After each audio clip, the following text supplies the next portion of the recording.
Okay, I'm going to talk about this concept of survival of the fittest.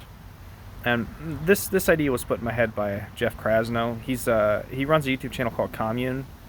If I'll leave a link in the description if you want to check that channel out. He's always has great guests on his podcast, doctors and researchers who are kind of pioneering we'll say a wider view of humanity's problems, looking at it from a wider lens to figure out why the hell we're killing ourselves with these rising rates of cancer, obesity, depression, anxiety, suicide, all that stuff, all those diseases of disparity. So, so back to survival of the fittest. When we typically think about this, we think that the person who collects the most resources, the most money, the most excess, they're going to be the fittest people to survive. And this is true, right? It's true in the short term, at least. So when you collect your resources and you insulate yourself from the scarcity, then you're going to you're going to outlive the rest of the population, right? The people who are living with the scarcity.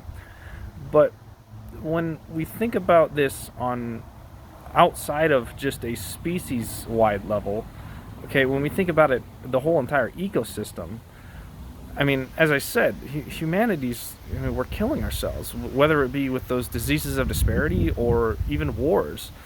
So what's really happening is that humanity as a whole, as a species, is becoming less fit to survive in the ecosystem as we diminish our communal behaviors. And Jeff Krasno makes a point where he says that for 99.5% of humanity's history, we lived communally. And just recently, as we move away from those communal behaviors towards division and competition for, frankly, ridiculous profit motives and excess, we are, as a whole species, moving away. We're becoming less fit to survive, and this shows itself in these wars and the violence and the rising rates of the rising diseases of disparity. And we can try to insulate ourselves from that stuff, but in the long term, the scarcity is it was going to come knocking on your door one day, whether through revolution or other means. And another way that it comes back to us, one of the more foundational ways, is if we look at the way we if we look at our factory farms.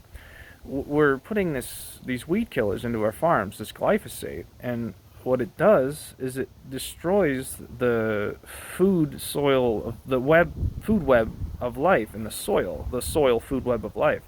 And as that happens, the foods we grow and the foods we eat have less micronutrients in them. They have less nutrients, and what happens is, as we eat that, we evolved with those micronutrients, and now we're deficient in them. Our food doesn't have enough nutrients to support our optimal functions, and again, that shows itself in these rising diseases of disparity and even violence. If your brain isn't functioning optimally, then you're going to you're going to perhaps get violent and competitive with the people around you, despite the fact that, again, those communal behaviors are what allows humanity to thrive as a species.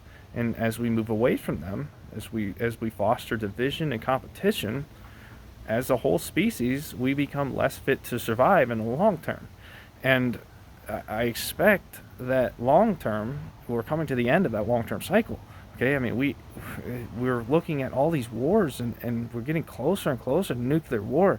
I mean, look at the doomsday clock. I mean, as Ozzy Osbourne said, the doomsday clock was made by mankind. It's kind of scary to think about, because we are becoming less fit as a species, but yet we're still fostering this division, thinking it's going to save us, but it's not. It's going to cause the sixth great extinction, and Dr. Zach Bush speaks a lot about that, who has also been on Jeff Krasnow's podcast several times. Give him a listen. He's a really wise man. But beyond that, it's pretty simple what we have to do.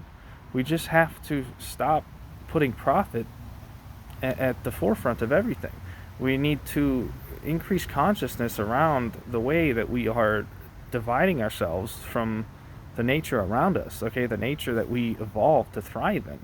If we're not thriving, it's because we are leaving that nature. And if you are a person who perhaps doesn't have the best diet, start there, okay? Diet is a big part of who you are. And you could grow a farm. If you have a little bit of land, plant some crops in your backyard. Don't spray weed killers everywhere either. Okay, just plant some crops. Try to eat organic foods if you can. And what'll happen is you'll start to feel better. Your brain will start to work better, and you'll start to see that wider lens that explains the reasons for our increasingly self-destructive behaviors as a species. And in the long term, again, if we continue these behaviors, we're going to cause another population reset, and we don't want that. We can dig ourselves out of this hole. I do believe that.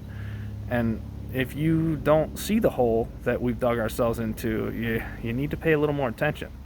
It's not to say that it's all doom and gloom. Okay, I mean there are hopeful people out there, and there's a lot of good research that shows us the right path to take. We just have to encourage it. So give that a little thought. Thanks for watching.